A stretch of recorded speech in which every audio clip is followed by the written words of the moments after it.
Ocjenjivanje približno 180 pastuha najbrojnije autohtone pasmine konja hrvatski hladnokrvnjak iz svih krajeva zemlje trajalo je puna 3 dana u Popovači na sajmištu u organizaciji Središnjeg saveza udruga uzgajivača hrvatskog hladnokrvnjaka. Događaj je to koji okuplja uzgajivače i ljubitelje ove autohtone pasmine.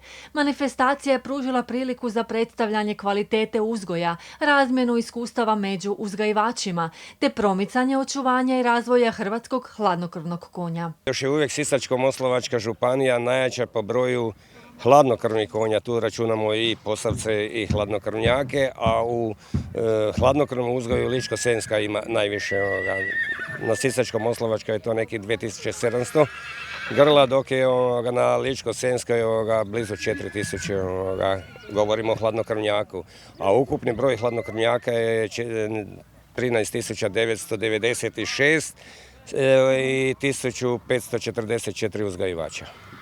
Kod prvog odabira gleda se po uzgojnom programu gdje su zadani određeni parametri, poput visine, težine i obujma, na temelju kojeg se donose konačni rezultati. Brajaju se bodovi i nakon kompletnog zbroja i vidi se da li je to prva, druga, treća klasa ili ne ide.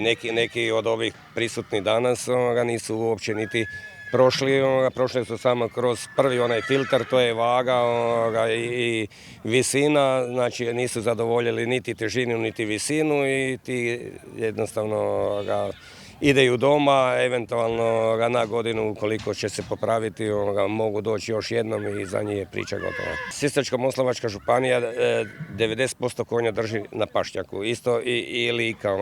Zapravo 90% konja u Lici je iz Sisačko-moslavačke županije. Ovdje je nukleus stada gdje smo pokušali kroz 30 i nešto godina selekcijskog rada posložiti i sad smo došli stvarno do nekakvog gabarita. Ide se i kroz DNA analize, više nema ovo je ovako, ono onako, znači mora biti 100% i DNA i mora biti određeni parametar visina, obujance, vanice, izgled. Tako da je taj dio u Sisačko-moslavačkoj županiji među prvima odrađen i sva naša ženska grla i muška su odlazila dalje. Zapravo ovdje je nukleus još uvijek i ja se nadam da će tako biti i dalje. Ocjenjivanju autohtone pasmine konja hrvatski hladnokrvnjak nazočio je gradonačelnik grada Popovače Josip Mišković, koji je tom prilikom rekao kako se koristi prostor koji već dugi niz godina sajmište, te na neki način prostor okupljanja trgovine stokom, te nastavio. Grad Popovača je ovaj prostor uredio prije svega za potrebe sajmišta, a isto tako i za potrebe saveza i ostalih korisnika prostora koji traju na ovom prostoru odraditi određene aktivnosti, među kojima je i licenciranje pastuha. Evo, grad Popovača zaista pokušava učiniti sve kako bi se poljoprivreda održala i kako bi se određenim, neću reći,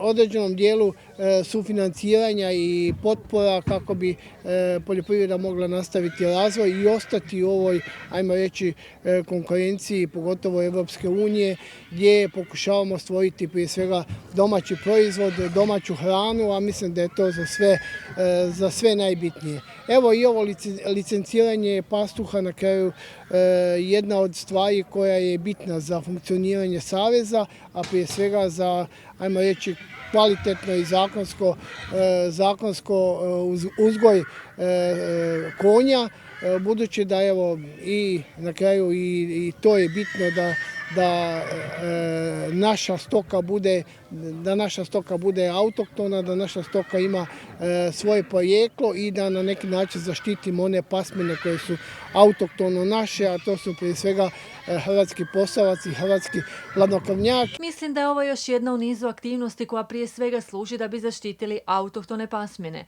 naglasio je gradonačelnik Mišković. Hrvatski hladnokrvnjak je autohtona pasmina konja koja se stoljećima uzgaja na području Hrvatske, osobito u kontinentalnim krajevima.